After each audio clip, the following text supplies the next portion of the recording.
റസൂൽ സല്ലല്ലാഹു അലൈഹി വസല്ലമ തങ്ങൾ പറഞ്ഞു, 3 തെറ്റ് ചെയ്യുന്നവന് മരണത്തിന് ശേഷമല്ല ശിക്ഷ. 3 പാപം ചെയ്യുന്നവന് മരണത്തിന് ശേഷമല്ല ശിക്ഷ. ഈ ദുനിയാവിൽ വെച്ച് തന്നെ അള്ളാഹു ശിക്ഷ കൊടുക്കുമെന്ന് നബി മുഹമ്മദ് മുസ്തഫ സല്ലല്ലാഹു അലൈഹി വസല്ലമ തങ്ങൾ അല്ലാഹുവിന്റെ പ്രവാചകൻ പറയുന്നു, ഈ ദുനിയാവിൽ വെച്ച് തന്നെ ശിക്ഷ കിട്ടുന്ന പല പാപങ്ങളുണ്ട്. 3 പാപങ്ങൾ ചെയ്യുന്നവർക്ക് ദുനിയാവിൽ വെച്ച് തന്നെ മരിക്കുന്നതിന് മുമ്പ് അല്ലാഹു ശിക്ഷ കൊടുക്കും.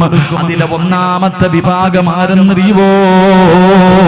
ഈ സദസ്സിലിരിക്കുന്ന ഏതെങ്കിലും ഒരു ഇൻസാൻ, ഏതെങ്കിലും ഒരു മുസ്ലിം തന്റെ മാതാപിതാക്കളുടെ മനസ്സ് വേദനിപ്പിച്ചിട്ടുണ്ടോ? മരിക്കുന്നതിന് മുമ്പ് അല്ലാഹു നിനക്ക് 3 ശിക്ഷ തരുമെന്ന് നബി മുഹമ്മദ് മുസ്തഫ സല്ലല്ലാഹു അലൈഹി വസല്ലമ തങ്ങൾ പറഞ്ഞു. മാതാപിതാക്കളുടെ മനസ്സ് വേദനിപ്പിച്ചിട്ടുള്ള, തല്ലണ്ട, ഇതവിടെ മാതാപിതാക്കളുടെ മനസ്സിന് വേദനയുണ്ടാക്കുന്ന എന്തെങ്കിലും നീ ചെയ്തിട്ടുണ്ടെങ്കിൽ നിനക്ക് മരിക്കുന്നതിന് മുമ്പ് ഈ ദുനിയാവിൽ വെച്ച് തന്നെ അല്ലാഹു 3 ശിക്ഷ തരുമെന്ന് നബി മുഹമ്മദ് മുസ്തഫ അല്ലാഹു നമ്മളെ കാത്തിരക്ഷിക്കുമാറാകട്ടെ. പ്രവാചകൻ സല്ലല്ലാഹു അലൈഹി വസല്ലമ തങ്ങൾ പറയുകയാ, മാതാപിതാക്കളെ മനസ്സ് വേദനിപ്പിക്കുന്ന എന്റെ പ്രിയപ്പെട്ട മക്കളോട്, എന്റെ പ്രിയപ്പെട്ട ഉമ്മമാരോട്, പെണ്ണന്മാരോട് അല്ലാഹുവിന്റെ റസൂൽ പറഞ്ഞു, നിനക്ക് ദുനിയാവിൽ വെച്ച് തന്നെ പടച്ചുറപ്പ് ശിക്ഷ തരികയാണ്. 1ാമത്തെ ശിക്ഷ എന്തെന്നറിയുവോ? നിന്റെ ആയുസ് അല്ലാഹു വെട്ടിച്ചുരുക്കുമെന്ന് നബി മുഹമ്മദ് മുസ്തഫ സല്ലല്ലാഹു അലൈഹി വസല്ലമ തങ്ങൾ പറയുമ്പോ, എന്റെ പ്രിയപ്പെട്ട സഹോദരിമാരെ, ഭർത്താവിന്റെ കയ്യിൽ പിടിച്ചിട്ട് എന്ന് രാത്രി കരഞ്ഞു, ഉമ്മാനോട് പിണങ്ങി നടക്കുന്ന, വാപ്പയോട് വാശി കാണിച്ച് നടക്കുന്ന നിന്റെ ഭർത്താവിന്റെ കയ്യിൽ പിടിച്ചിട്ട് പറയണം, നിങ്ങൾ ഇന്ന് രാത്രി ഒന്ന് ഫോൺ വിളിക്ക്, ഉപ്പാനെയും ഉമ്മാനെയും ഫോൺ വിളിച്ച് സംസാരിക്ക്, ഇല്ലെങ്കിൽ അവരെ പോയി സലാം പറയാതെ ഞാൻ ഇനി പട്ടിണി കിടക്കും, ഭക്ഷണം കഴിക്കൂല. ഭർത്താവിന്റെ മുന്നിൽ സത്യാഗ്രഹം കടന്നോ പെണ്ണ്? ഇല്ലാതെ നീയും നിന്റെ ഭർത്താവിന്റെ കൂടെ കൂടിയാ ആ മനുഷ്യനെ വെള്ളത്തുണിയിൽ പൊതിഞ്ഞിട്ട് കൊണ്ടുവരുന്ന ദിവസം വിദൂരമല്ലെന്ന് നബി മുഹമ്മദ് മുസ്തഫ. ഭർത്താവിന്റെ ജനാസ കാണാ തയ്യാറായിക്കോ. എന്റെ പ്രിയപ്പെട്ടവര്, മാതാപിതാക്കളോട് പിണങ്ങി നടക്കുന്ന മക്കള്, നിന്റെ മക്കളുടെ സ്നേഹം അല്ലാഹു നിനക്ക് ഒരുപാട് കാലം തരൂല. നിന്റെ ആയുസ് അല്ലാഹു വെട്ടിച്ചുരുക്കുകയാ. എന്റെ പ്രിയപ്പെട്ട ചെറുപ്പക്കാരോട് ഉമ്മ പറയുന്നതനുസരിക്കണേ മോര്. മാതാപിതാക്കളെ പറയുന്നത്, പ്രത്യേകിച്ച് ഉമ്മ പറയുന്നത് കേൾക്കണേ മോര്. ഉമ്മ പോകണ്ട എന്ന് പറഞ്ഞാ പിന്നെ പോകരുത്. ഒരു സ്ഥലത്തേക്ക് പോകണ്ട എന്ന് പറഞ്ഞാ നീ അവിടെ പോകണ്ട എന്ന് പറഞ്ഞാ പോകരുത്. അല്ലാതെ ഉമ്മ പറഞ്ഞു ഫുട്ബോൾ കളി കാണാ പോകല്ലേടാ, ഉമ്മ ഞാൻ പോകുമെന്ന് പറഞ്ഞ് വാശി പിടിച്ച് പോകുന്നവരുണ്ട്, സിനിമയ്ക്ക് പോകുന്നവരുണ്ട്, ടൂറ് പോകുന്നവരുണ്ട്, ആവശ്യമില്ലാത്ത കാര്യങ്ങൾക്ക് പോകുന്നവരുണ്ട്. എങ്കിൽ അല്ലാഹു തരുന്ന ശിക്ഷ കേട്ടോ. അല്ലാഹുവേ, എന്റെ പ്രിയപ്പെട്ട ചെറുപ്പക്കാര്, എന്റെ പ്രിയപ്പെട്ട ഉമ്മ പെങ്ങന്മാര്, പെങ്ങള്, കാമുകന്റെ കൂടെ ഒളിച്ചോടുന്ന പെൺകുട്ടികള്, മാതാപിതാക്കളെ നാണം കെടുത്തിയിട്ട് പെണ്ണുങ്ങള് കാമുകന്റെ കൂടെ പോകുന്ന കാലവാ. കോടതിയുടെ വരാന്തയിൽ കിടന്ന് കാല് പിടിച്ചിട്ട് നെഞ്ചു പൊട്ടിയിട്ട് എത്ര കരഞ്ഞാൽ ഒരു കരുണയും കാണിക്കാത്ത യുവത്വേ, ഈ ചരിത്രം നിനക്ക് പാടപാടി. ഒളിച്ചോടി പോയവളുമാര് മുഴുവനും പുഴുത്തു ചാകാനുള്ള കാരണമെന്തെന്നറിയോ? ആത്മഹത്യ ചെയ്യാറുള്ള കാരണമെന്തെന്നറിയോ? പടച്ചവനെ, ഒരു കാലത്തും സമാധാനം കിട്ടാതെ ചത്തുപോകാറുള്ള കാരണമെന്തെന്നറിയോ? എന്റെ പ്രിയപ്പെട്ട പെങ്ങന്മാർക്ക്, ചെറുപ്പക്കാർക്ക് ഒരു ചരിത്രം പറഞ്ഞു തരാമടാ. എന്ത് മറന്നാലും മറക്കരുത്. വല്ല മാതാപിതാക്കളെ പൂറ്റി വളർത്തിയ മക്കളെ അതാ വിളിച്ചിറക്കി കൊണ്ടുവരുന്ന ചെറുപ്പക്കാരാ, അത് മുസ്ലിമാകട്ടെ അമുസ്ലിമാകട്ടെ, പെണ്ണുങ്ങളെ വിളിച്ചിറക്കി കൊണ്ടുവരുന്നത് ആണത്തമാണെന്ന് പലരും നിന്നോട് പറഞ്ഞു തന്നോ? എടാ, നിന്റെ ജീവിതത്തിലേക്ക് കടന്നു വന്നപ്പോ അവൾക്കൊരു വാപ്പയുണ്ടായിരുന്നടാ. അവൾക്കൊരു ഉമ്മയുണ്ടായിരുന്നടോ. അവരുടെ കണ്ണിൽ നിന്ന് ഒരു തുള്ളി കണ്ണീരെങ്ങാണം ഈ ഭൂമിയിൽ വീണ ഒരു കാലത്തും നീ രക്ഷപ്പെടൂല. എന്റെ ചെറുപ്പക്കാർക്ക് ഞാനൊരു ചരിത്രം പറഞ്ഞു തരാ. അതിലെന്ന് പറയുന്ന ഒരു ചെറുപ്പക്കാരനുണ്ടായിരുന്നു. അല്ലാഹുവേ, ഉമ്മ മാത്രമേ ഉള്ളൂ, ഉമ്മ മാത്രമേ ഉള്ളൂ. ഒരു ദിവസം കൂട്ടുകാര് മുഴുവനും പറഞ്ഞു, ഫളിലേ, ഞങ്ങളെല്ലാവരും കൂടെ ഉംറയ്ക്ക് പോകുകയാ, നീയും കൂടെ ഞങ്ങളുടെ കൂടെ വരുന്നു.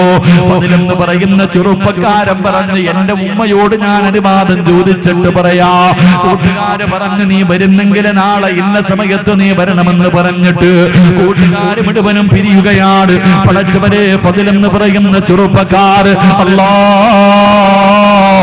തന്റെ വീട്ടിലേക്ക് കടന്നു ചെന്നിട്ട് ഉമ്മാനോട് ചോദിക്കുന്നു, ഉമ്മ, കൂട്ടുകാര് മുഴുവനും ഉംറയ്ക്ക് പോവുകയാ, ഞാനും കൂടെ പോകട്ടെ ഉമ്മ, ഞാനും കൂടെ പോകട്ടെ ഉമ്മ. ഉമ്മ പറഞ്ഞു, വേണ്ട മോനെ, എന്റെ പൊന്നുമോൻ ഇപ്പൊ ഉംറയ്ക്ക് പോകണ്ട, പിന്നെ പോകാമെന്ന് ഉമ്മ അനുവാദം കൊടുത്തില്ലോ. എന്ന് പറയുന്ന ചെറുപ്പക്കാരൻ കൂട്ടുകാരുടെ മുന്നിലേക്ക് കടന്നു ചെന്നു.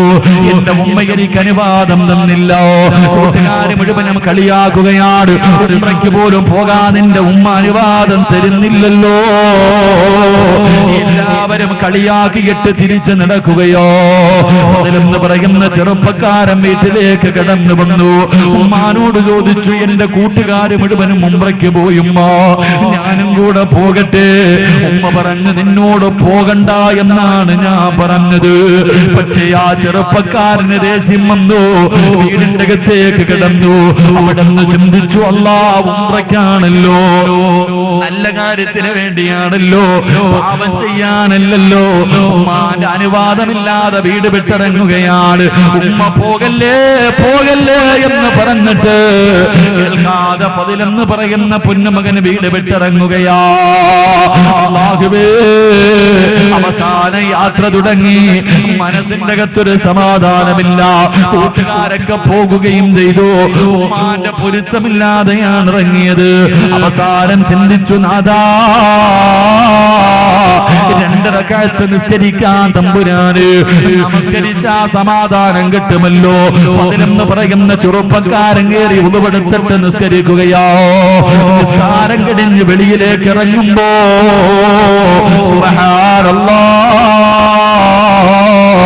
നാട്ടുകാര് പള്ളിയിലേക്ക് ഓടി വന്നിട്ട് ഫളിലിനെ പിടിച്ച് കൈകാലുകൾ കെട്ടുകയാണ്. എല്ലാവരും തല്ലുകയാണ്. കാരണം എന്തെന്നറിയുമോ, അവിടെ ഒരു വലിയ മോഷണം നടന്നു. കള്ളനോടിയത് പള്ളിയുടെ ഭാഗത്തേക്കാണ്. സത്യത്തിൽ കള്ളനോടി രക്ഷപ്പെട്ട് കഴിഞ്ഞു. ഫളിലാണ് കള്ളനെന്ന് കരുതിയിട്ട് നാട്ടുകാര് പിടിച്ച് കെട്ടുകയോ. കൊടുത്ത ശിക്ഷ എന്തെന്നറിയോ, ഇവനിനി ഒരിക്കലും മോഷ്ടിക്കാൻ പാടില്ല. ഇത് കരങ്ങളും അങ്ങ് വെട്ടിമുറിക്കുകയാണ്. പടച്ചവരെ, 2 കൈപ്പത്തികളും വെട്ടിമുറിച്ചോ. 2 കാലും ഇവൻ നടക്കാൻ പാടില്ല. അവന്റെ കാല് 2ഉം വെട്ടിമുറിച്ചു. ഇവന് കാണാനിനി കണ്ണ് വേണ്ട, കണ്ണങ്ങ് ചൂടി നടക്കുകയാണ്. പടച്ചവരെ, ഒറ്റ ദിവസം കൊണ്ട് 2 കൈയും പോയി, 2 കാലും പോയി, 2 കണ്ണും പോയി. എല്ലാവരും കള്ള എന്ന് പറഞ്ഞ് തല്ലുമ്പോ അതില് വിളിച്ചു പറഞ്ഞു, എന്നെ കള്ള എന്ന് വിളിക്കല്ലേ, എന്റെ ഉമ്മാന്റെ വാക്ക് കേൾക്കാത്തതിന് അല്ലാഹു എനിക്ക് തന്ന ശിക്ഷയാ. കൊണ്ടുപോയി വലിച്ചെറിയുകയാണ്. അടിയോരത്ത് കൊണ്ട് വലിച്ചെറിഞ്ഞു. ഫളിലെന്ന് പറയുന്ന ചെറുപ്പക്കാരൻ അവസാനം അവിടെ കിടന്നു മരണത്തോട് മല്ലടിക്കുകയാ.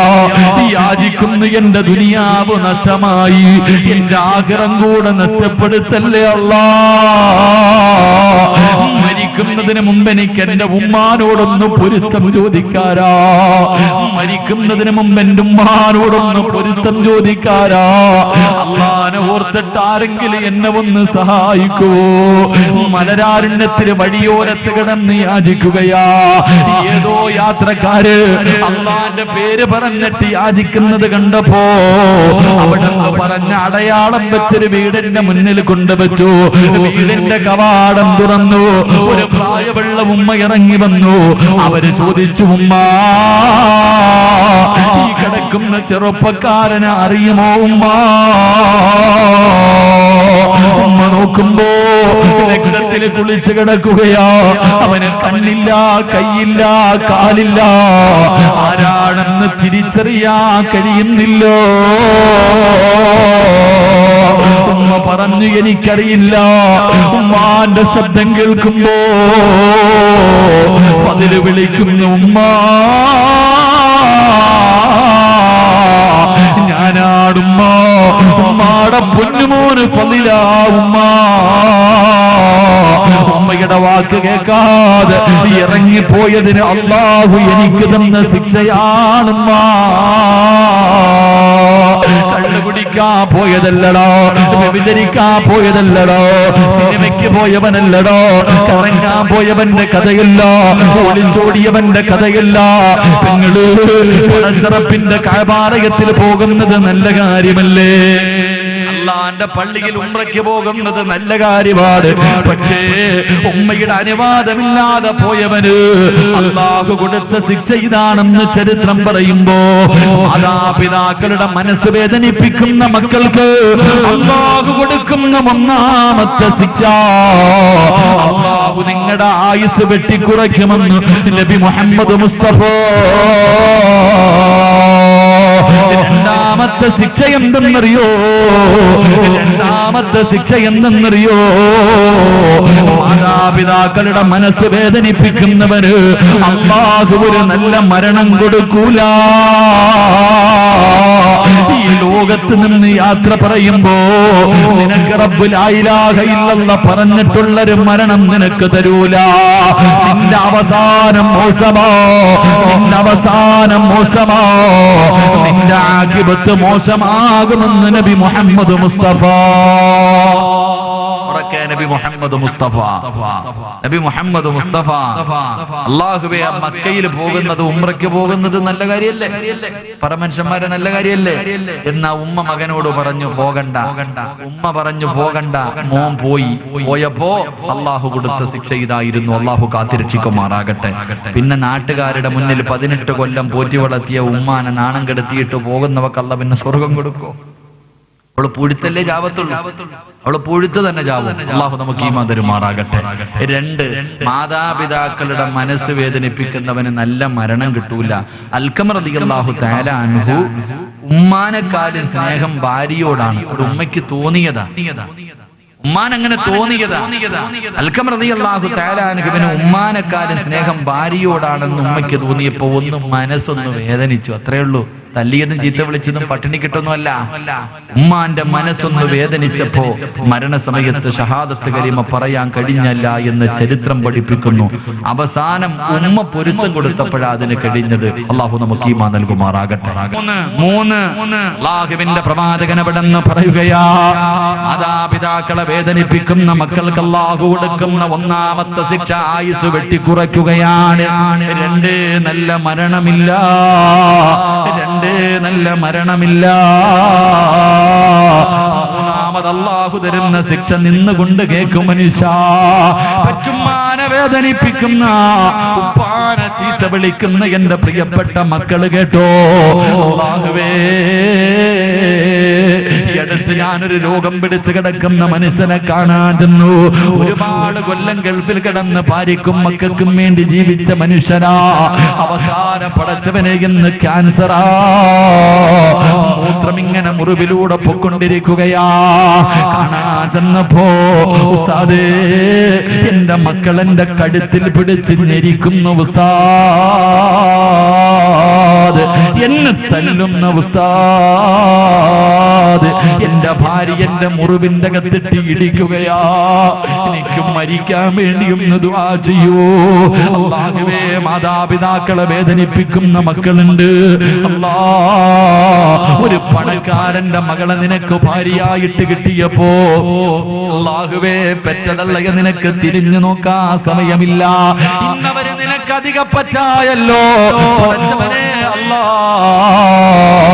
ഉമ്മാനെ ചീത്ത വിളിക്കുന്ന മക്കളുണ്ട്, ഉമ്മാനെ കണ്ണുനീര് കുടിപ്പിക്കുന്ന മക്കളുണ്ട്, ഉമ്മാനെ ഭീഷണിപ്പെടുത്തുന്ന മക്കളുണ്ട്. രക്ഷപ്പെടില്ലടാ ചെറുപ്പക്കാരാ. വല്ലാഹി സത്യം, ഒരു കാലത്തും നീ രക്ഷപ്പെടുമെന്ന് നിനക്ക് തോന്നണ്ട. അല്ലാഹു തരുന്ന മൂന്നാമത്തെ ശിക്ഷ എന്തെന്നറിയോ? എന്റെ പ്രിയപ്പെട്ട പെങ്ങള്, ഗൾഫുകാരനായ ഒരു ഭർത്താവും മക്കളും നിനക്ക് ഒരു കൊട്ടാരം കിട്ടിയപ്പോ നിന്നെ പോറ്റി വളർത്തിയ നിന്റെ ഉമ്മാനെ ഒന്ന് പോയി കാണാൻ നിനക്ക് സമയമില്ലല്ലോടി. ഒന്ന് തിരിഞ്ഞു നോക്കാ. അല്ലാഹുവേ, ഇന്നവൾക്ക് ഭർത്താവും മക്കളും മതി. ആ മനുഷ്യൻ കഷ്ടപ്പെട്ട് രക്തം വിയർപ്പാക്കി അധ്വാനിച്ച പണത്തിൽ നിന്ന് സ്വർണ്ണബന്ധം നിന്നെ കെട്ടിച്ചു വിട്ടപ്പോ നിന്റെ ഉമ്മാനെ നിനക്ക് നോക്കാൻ സമയമില്ല. വാപ്പാനെ ഒന്ന് ഫോൺ വിളിക്കാൻ സമയമില്ല. എന്റെ പ്രിയമുള്ളവരെ, നീ പണിത കൊട്ടാരത്തിന്റെ അകത്ത് രോഗം പിടിച്ച് ബോധമില്ലാതെ കിടക്കുന്ന നിന്റെ വാപ്പയോ ഉമ്മയോ നിന്റെ വീടിന്റെ ബെഡ്റൂമിന്റെ അകത്ത് കിടന്ന് അറിയാതെ ഒന്ന് മൂത്രപൊഴിച്ച, ഒന്ന് കാഷ്ടിച്ച, ഈ കിളവനെയും കിളവിയെയും എവിടെയെങ്കിലും കൊണ്ട് കളയാൻ പറയുമ്പോ, എനിക്ക് നോക്കാൻ പറ്റില്ലെന്ന് പറയുമ്പോ, അല്ലാഹുവേ ഉമ്മാനെ വഴക്ക് പറയുന്ന മക്കളെ, നിന്റെ ഉമ്മ വീടിന്റെ അകത്തല്ലേടാ ഒന്ന് കാർക്കിച്ചു തുപ്പിയത്? അറിഞ്ഞുകൊണ്ടല്ലോ, അറിയാതെയല്ലേ? ഓർമ്മയുണ്ടെങ്കിൽ ചെയ്യില്ലല്ലോ. ഓർമ്മയില്ലാതെ വാപ്പയൊന്ന് കാർക്കിച്ചു തുപ്പിയപ്പോ, എടാ കഴുകിയാ ബെഡ് ശരിയാകുമല്ലോ, ഒന്ന് കഴുകിയാ ശരിയാകുമല്ലോ. പടച്ചവനെ, ആ സമയത്ത് ഉമ്മാനെ ചീത്ത വിളിക്കുന്ന എന്റെ മക്കളോട് നമ്മൾ എവിടെ കിടന്ന മൂത്രമൊഴിച്ചതെന്ന് ഓർക്കുന്നത് നല്ലതാ. നമ്മുടെ പെറ്റുമ്മാന്റെ ശരീരത്ത് ഞാനും നിങ്ങളും എത്ര പ്രാവശ്യം മൂത്രമൊഴിച്ചിട്ടുണ്ട്, എത്ര പ്രാവശ്യം കാഷ്ടിച്ചിട്ടുണ്ട്. മോനെ, ഞാനും നിങ്ങളും ഉമ്മാന്റെ മുഖത്ത് എത്ര പ്രാവശ്യം ഛർദിച്ചിട്ടുണ്ട്. നമ്മുടെ ഉമ്മ നമ്മളെ തല്ലിയോ? നമ്മളെ വേണ്ടാന്ന് പറഞ്ഞു വലിച്ചെറിഞ്ഞില്ലല്ലോ. എന്ത് ചെയ്താലും സ്നേഹത്തോടെ കെട്ടിപ്പിടിച്ച ഉമ്മ, എന്റെ പൊന്നുമോനെ എന്ന് പറഞ്ഞിട്ട് സ്നേഹത്തോടെ നെഞ്ചിലേക്ക് ചേർത്ത് പിടിച്ചിട്ട് ചുടുചുംബനം തന്ന ഉമ്മാനെ ചീത്ത വിളിക്കുന്ന മക്കളോട്, തല്ലുന്ന മക്കളോട്, കണ്ണുനീര് കുടിപ്പിക്കുന്ന മക്കളോട്, അല്ലാഹുവേ നിനക്കല്ല തരുന്ന ശിക്ഷ നല്ലതുപോലെ കേട്ടോ. നിനക്കല്ലാഹു തരുന്ന ശിക്ഷ നീ നല്ലതുപോലെ കേട്ടോ. നിന്റെ മക്കളും തിരിച്ച് നിന്നോട് അങ്ങനെ ചെയ്യുമെന്ന് നബി മുഹമ്മദ് മുസ്തഫ. നീ എങ്ങനെ വളർത്തിയാൽ, എത്ര നല്ലതുപോലെ നിന്റെ മക്കളെ വളർത്തിയാൽ, നിന്റെ വാപ്പാനെ നീ വേദനിപ്പിച്ചിട്ടുണ്ടോ? പാനെ നേരെ കൈപൊക്കിയിട്ടുണ്ടോ? പാനെ നീ ചീത്ത പിടിച്ചിട്ടുണ്ടോ? പാനെ അടിച്ചിറക്കിയിട്ടുണ്ടോ? അല്ലാഹി സത്യം, നിന്റെ മക്കള് ചെയ്യും വാപ്പാ. എങ്ങനെ വളർത്തിയാൽ, എത്ര സ്നേഹിക്കുന്ന മക്കളാണെങ്കിലും നിന്നെ ഒരു ദിവസം അവൻ തല്ലും വാപ്പാ, നിന്നെ ചീത്ത വിളിക്കും, നിന്നെ വൃദ്ധസദനത്തിൽ വലിച്ചെറിയുന്ന ഒരു ദിവസം മരിക്കുന്നതിന് മുമ്പ് നീ കാത്തിരുന്നോ എന്ന് നബി മുഹമ്മദ് മുസ്തഫ. ഭർത്താവിനെ കിട്ടിയപ്പോ, പണം കിട്ടിയപ്പോ മറന്ന ഉമ്മ, ഇപ്പോഴേ നോക്കിക്കോ, ഈ വളർത്തുന്ന മക്കൾ ഒരു ദിവസം നിന്നോട് ഇതുപോലെ കാണിക്കുമ്പോള് അപ്പോഴേ നിനക്കതിന്റെ വേദന അറിയോ? അപ്പോഴേ ഉമ്മാന്റെ നെഞ്ച് പൊട്ടിയതിന്റെ വേദന നിനക്കറിയോ? അല്ലാഹു നിങ്ങൾക്ക് തരുന്ന ശിക്ഷ ഇതാണെന്ന് നബി മുഹമ്മദ് മുസ്തഫ തങ്ങൾ പറയുമ്പോ, ഇന്ന് രാത്രി വീട്ടിലേക്ക് കടന്നതില് വീടിന്റെ അകത്ത് രോഗം പിടിച്ച് കിടക്കുന്ന വാപ്പാന്റെ കട്ടിലിന്റെ ചാരത്ത് ചെന്നിട്ട് ഉപ്പാന്റെയും ഉമ്മാന്റെയും കയ്യിൽ പിടിച്ചിട്ട് കരവുമ്മ, തല്ലണമെങ്കിൽ തല്ലിക്കോ, എന്ത് വേണമെങ്കിലും പറഞ്ഞു ഉമ്മ, എനിക്ക് നിങ്ങളുടെ പൊരുത്തം വേണം, ഞാൻ നിങ്ങളുടെ പൊന്നുമോനല്ലേ, നിങ്ങളുടെ കാൽച്ചവട്ടിൽ കിടക്കുന്ന സ്വർഗം എനിക്ക് വേണമുമ്മ.